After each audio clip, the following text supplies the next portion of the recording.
but let's talk about Bicycle Thieves. Uh, Switching gears entirely. all the Let's talk way. about let's talk about the movie Bicycle Thieves, which is maybe the least silly movie that we watched for this episode. It's one of the least silly movies ever made, to be honest. Yeah, probably. Well, I don't know about that. That's a strong statement, but What I can say about this movie is that it's a huge downer, and yes. Yes, it and it's is. and it's a downer. I was thinking about this recently. It is a downer in a way that would not be quite reached if it wasn't realist, right? Mhm. This is kind of the poster child of the Italian neo-realist films, and there's something that feels so grounded and so true about the things that are happening on screen that the when it is it's brutal, but not in a way that you would get in a melodrama where you have a bit of remove from it. You know, you're watching Mhm. Bicycle Thieves and you're like, this could be happening to a real person, and it would be a really bad day in their lives, you know? Yeah. Mhm. It does feel like everything in this movie maybe not didn't happen in a short of time frame or all happen to one person, but it does feel like everything that happens in this movie has happened to someone in like post-war Italy. Yeah. Short synopsis. It is economically destitute times in Italy, and our main character, whose name is Ricci, Antonio Ricci. Antonio Ricci. He is looking for work, and he's almost in this like Great Depression type situation where there's a bunch of people all clamoring to get the jobs that are distributed from this one guy. He gets a job putting up posters, but he needs to have a bicycle to do it. It's a requirement. But he just pawned his bicycle recently, so he's so excited to get the job.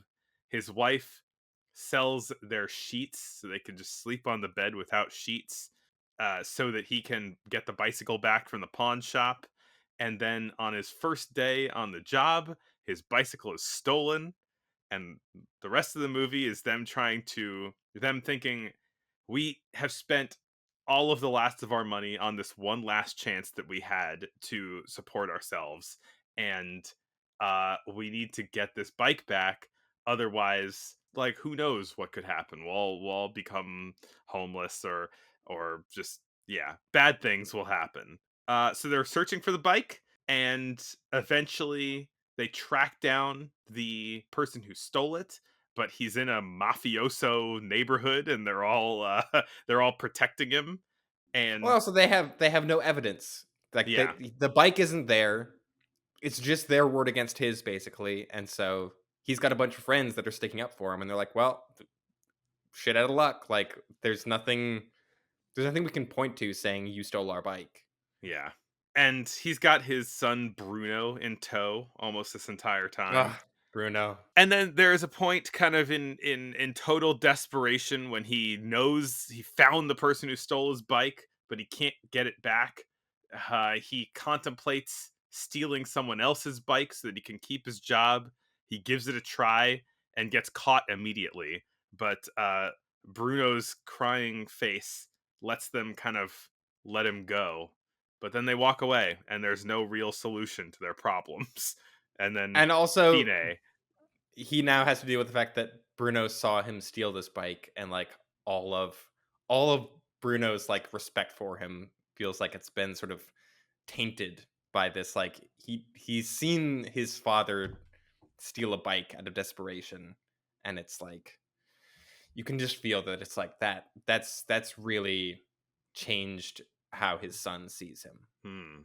Yeah, there's a really pivotal moment in the movie, maybe the pivotal moment in the movie where he, in a kind of like, his emotions get the better of him and he slaps Bruno.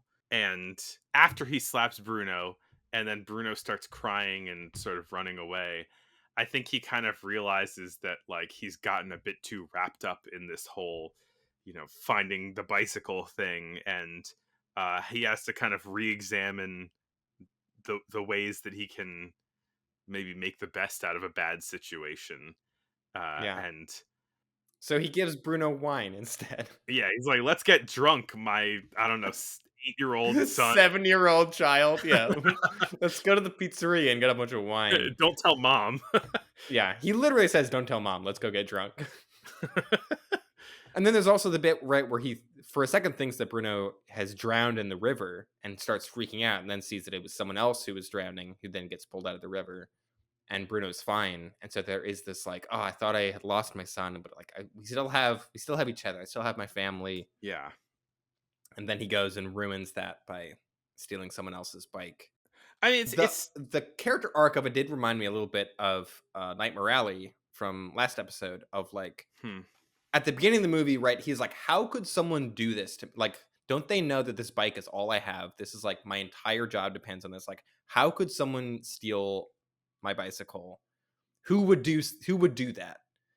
And then he ends up stealing someone's bicycle. Yeah, and I mean, I think that that's interesting because I don't really think that the movie is fully trying to, like, demonize him or say, "Look at how far he fell."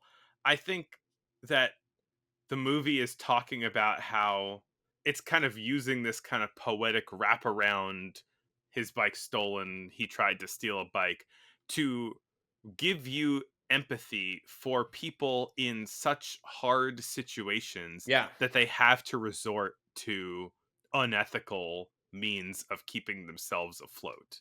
yeah.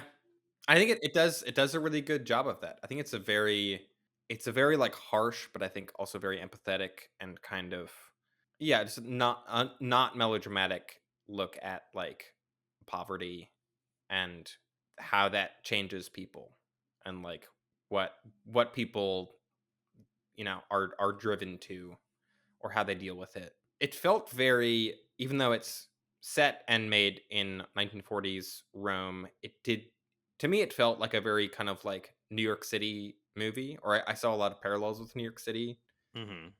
life and New York City stories, I guess.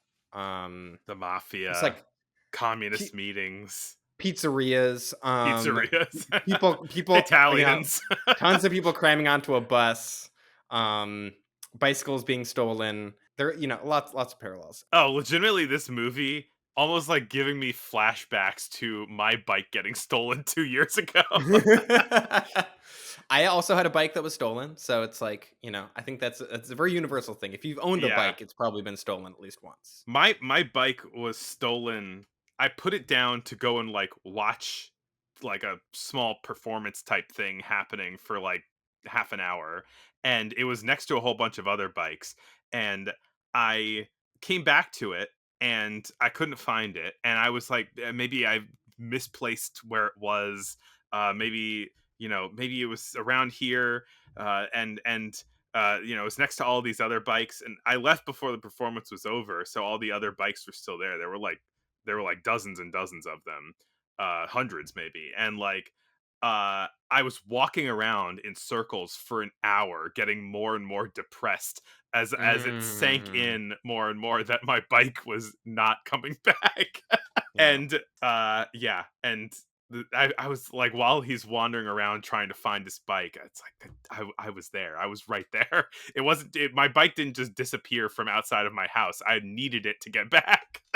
Yeah. Oh, yeah. That sucks. You needed to go put up Rita Hayworth posters. Yeah, that's another thing we should definitely We need mention. we need to talk about the fact that his job is putting up posters of Rita Hayworth, but not like movie posters for a movie that Rita Hayworth is in. It's just like a pinup poster of Rita Hayworth with just her name on it. Yeah, very weird. And I'm I like, what? Who hired him to do this? I think it's neat because it is a real just stark contrast between the glamour of movie stars, and the grim Yeah. realities of normal people, right? Which I Like, think is very deliberate. Like that is very yeah, much like they're picking a this like the height of glamour of like Hollywood stardom in 1948. And yeah, and just this guy who is like his entire life depends on him having this bicycle. And the fact that it is stolen is he has nothing else to like to turn to. yeah, yeah. And yeah, and like how his entire livelihood in this case is not directly, but it's almost like his entire livelihood is based on the fact that like the incidental fact of Rita Hayworth being famous, right? Mm. Like it's just hanging on by a string of all of this stuff, of the idea of rich people being job creators, you know? It's like Rita Hayworth's celebrity itself saved this guy from destitution, except it really just draws into stark relief how some person has such power that their celebrity can, uh, employ someone to put posters up, and another person is struggling and loses his soul, loses his moral soul, just to Mm. stay alive. Oh, I appreciated how I don't know if you have any experience with this with your bike being stolen. Of like, he immediately goes to the police, and the police are like, "Get in line, bud! Like your bike was stolen. Tough shit. Like, what are we gonna do about it? Yeah. Yeah. Like, what are we supposed to do? Like, send cops out to every corner and be like, did you steal a bike?" They're like, good luck, man." And they like go to like the secondhand like bike market to like Mhm. look through all, they like accuse this, they're like, let me see the serial number on the bike, and the guy's like, no way. And they have to like almost gets into a fight with the guy just to like check to see if this bike frame is his, and it isn't. And it's like there are one thing that did strike me is like there are so many bicycles in this movie, in like every scene. Like every scene there is, even just like in the background, like 4 to 8 people on bicycles at all Yeah. times. It's the movie is, like, rubbing in his face that he does not have a bicycle. Yeah. Yeah. But also just the fact that it does kind of feel like your bike is stolen. It's like it could be anywhere. Yeah. Like anyone could have it. It could be anywhere. It could be no, it could be stripped for parts. The second you lose sight of the person who stole your bike, it's like it's gone. Yeah. Yeah. And then he does find the guy, and even then it's like the bike isn't there, so it's like he has nothing to accuse him with, really. It's just like, "Hey, you stole my bike." And he's like, "No, I didn't." And that's all he can do. Yeah. Like, that's the thing is that, after going from, like, The Red Shoes, which is such a huge melodrama, right, Mm. to Yeah. this, which these scenes, like, scenes of awful things happening, it's not fantasy awful, it is real life awful. It is just, like, this Right, guy. it's like mundane awfulness. Yeah, yeah. Yeah. Which is, yeah, I understand why this movie made such an impact, because it feels like it's getting at something that cinema has had, but cinema with its glamour, with its Rita Hayworth, Mhm. hair flips, like it doesn't gesture at reality in this kind of way. Certainly not in this kind of a dour way, I suppose. Yeah. I did find this movie a little dour for my taste, I will say. I don't think it is a bad movie, Yeah. but I also was just like, "Wow, what a bummer this movie was." Yeah. Okay. I mean, it feels essential, but it also doesn't feel like a movie that you just go and casually watch. No. But I do think like a lot of the details of it do feel very rich in how kind of real that the reality that they conjure. Like I think a lot of just the outside of the sort of quest to find the bicycle, just all of the side characters they meet, all of the sort of worlds that they kind of enter into briefly. Like there's the whole section of like following this old man into a church because they saw him talking to the guy that stole the bike. Mhm. And they're like harassing this old man in church, and like everyone in the church is like, "Get out of here! What are you doing? Like, leave! Like, what? Why are you here?" And it's like, "I got to talk to this old guy." One of the few moments of levity is like he's getting like kind of followed or chased around through the church, and the people who are work for the church are like they like have to stop and cross themselves, and then Bruno stops and crosses himself too. Gotta stop mid chase for a Yeah, little. Is that what it's called? Crossing yourself when they do that is that motion? I think that's, yeah, I believe that's what it's referred to. All that stuff is so alien to me. I don't really. And I think another thing that struck me about this movie being watching it, I guess, sort of in close proximity to Rome Open City, another Italian Mhm. neorealist movie that we covered. that movie is so much about sort of like the end of fascist Italy, sort of like the last days of fascist Italy while it's sort of crumbling, Mhm. and even like kind of true believers in fascism are like turning against it or just like doing it out of spite or just because they have nothing else to do. And this movie feels like a very sort of, it is very like post World War II Italy, and it's like you really get the sense that this is like, I don't know. The movie doesn't make a big point of this. It's mostly just like Italy is in a state of economic hardship, and that's where the story takes place. But it does feel like I couldn't help but think about the kind of like this is the end result of fascism is just like destitution, and like it's just this thing that's going to fail and ruin people's lives. Yeah, yeah, and it's also the destitution as a And war result, too. Like this is what yeah, war of does to a war. country. It is the effect of having the biggest war of all time having just happened all across an entire continent. Uh Yeah. and happening directly upon that continent and being in a country that was on the losing side of that war. Yeah. But yeah, just all of the kind of nationalism and all of the, the pomp and circumstance of fascist Italy after World War II is like it means nothing. People are selling their bread sheets to buy bicycles, to put up Rhea Hayworth posters. Yeah. I mean, there's definitely a left-wing edge to this movie.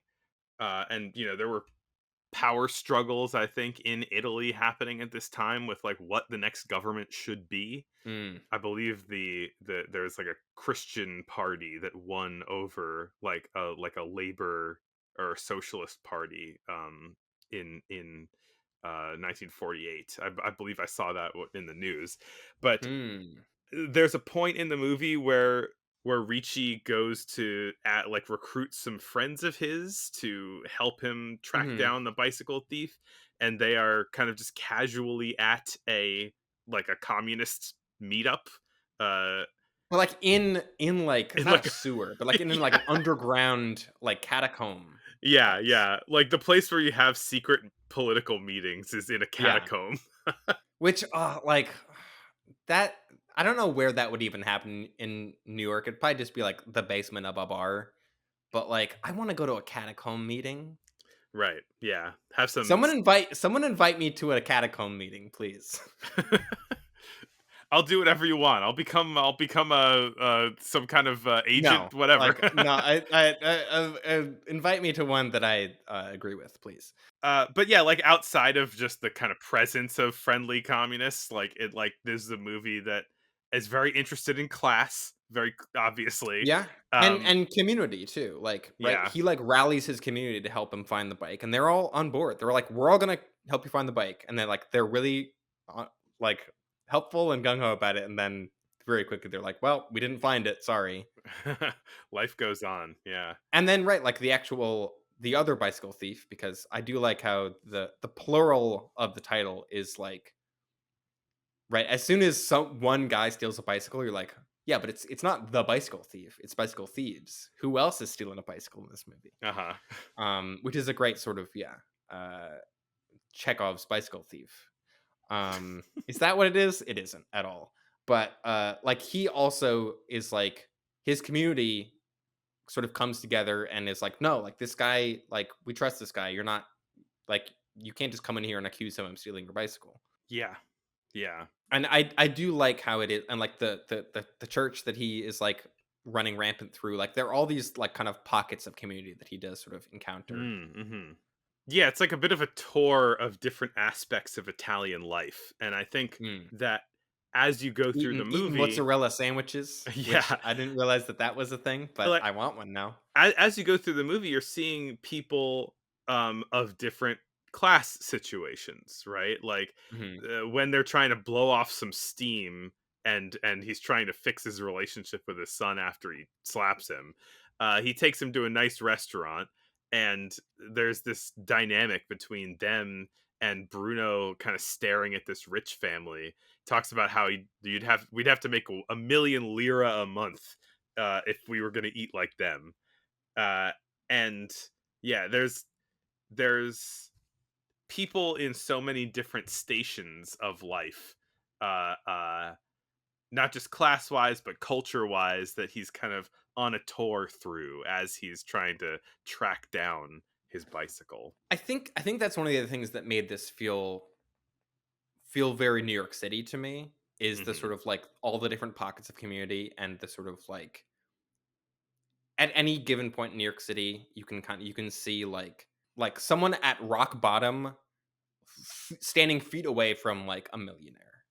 Yeah, And it's like that these things exist like in such close proximity with each other. And there's so little kind of physical divide between people that I think is also true in Rome. Um but it's like a like city thing, I guess, but maybe most right, yeah, pronounced you in put certain cities. enough people in a small enough place and like that's going to happen. I just got an advertisement for a Dance Dance Revolution like DJ dance party night, and I thought for a second that it might be in my city, and then I realized that it was an ad for a show for an event that was happening in New York City. And Mm, it is another aspect where it's like if you get enough people together, every niche can be catered to. And there you unfortunately, go. mine cannot unless I go to Brooklyn. Yeah, it's why I don't want to leave. I can definitely see the influence of this movie on what I think of as like very New York movies, like After Hours or Good Time. Good Time, I think, being very directly influenced by After Hours. I don't know if either of those have any sort of if they've like name checked Bicycle Thieves. Would not surprise me at all. Good time is a good pull, I guess. Yeah. I mean, even more broadly though, it feels like a an influence on realism, right? We talked I forget if it was earlier this episode or during the last episode about the beginning of the method acting, right? Where the style of films was intentionally this heightened style, this Mhm, heightened Hollywood kind of thing. And this movie is doing its best to not be heightened. And it seems like mhm. it's kind of paving the way for a lot of, 70s dramas, things Yeah, that are yeah, very down to earth, very matter of factly acted, and not mhm, very fantastical. yeah, yeah. Very much like a very opposite to like the Red Shoes, which is like so abstract, so like colorful and I guess fanciful. You could say Red Shoes is also like a pretty dark movie with a downer ending. But that downer ending does not hit hard like this one does, right? Like, Right, it feels like you're not in the watching same way. a sad opera and then, like, everyone dies at the end, you're like, "Oh, okay, cool. That was fun. That was good," you know? Right, you're like, "Well, of course, yeah." I mean, that's we all knew that was gonna happen. Whereas this, yeah, this like it's so heartbreaking. Or it ends on like, a downer note, but it also ends on ambiguity, right? Like, it just leaves you to sit Right, it's and like think about, like they didn't get the bicycle back. What now? Who knows? But yeah. like, he just has to like go home. And, presumably in, like, in, like, a worse situation than Right, he like was before. he's gonna lose his job almost definitely. He didn't find his bicycle, and he like lost his son's respect. Yeah, yeah. Like the movie kind of knows that you can sort of fill in the blanks of everything that's going to happen next, and Right. it's not good. I do kind of feel like we have spent all this time investing in this character. To end on that note does feel I do feel it is unsatisfying. And Hmm, I realize that that is very much the intent and the point of the movie is that like some shit happens, kid. right. But I don't know. It's like it left me feeling a little I was heartbroken, but at the same time I was left feeling a little bit just like, ah, oh god, like what was all that for? A little bit. Yeah, I don't really like that's not my main takeaway from the movie, but I think that that is like I to a certain degree just my personal taste. I think of just like I want a little bit more catharsis or like at least sort of some more kind of poetic bookending. Well, it's gonna than be this movie hard gives to you. I mean, I feel like we could say more about this movie, but also that's a great transition.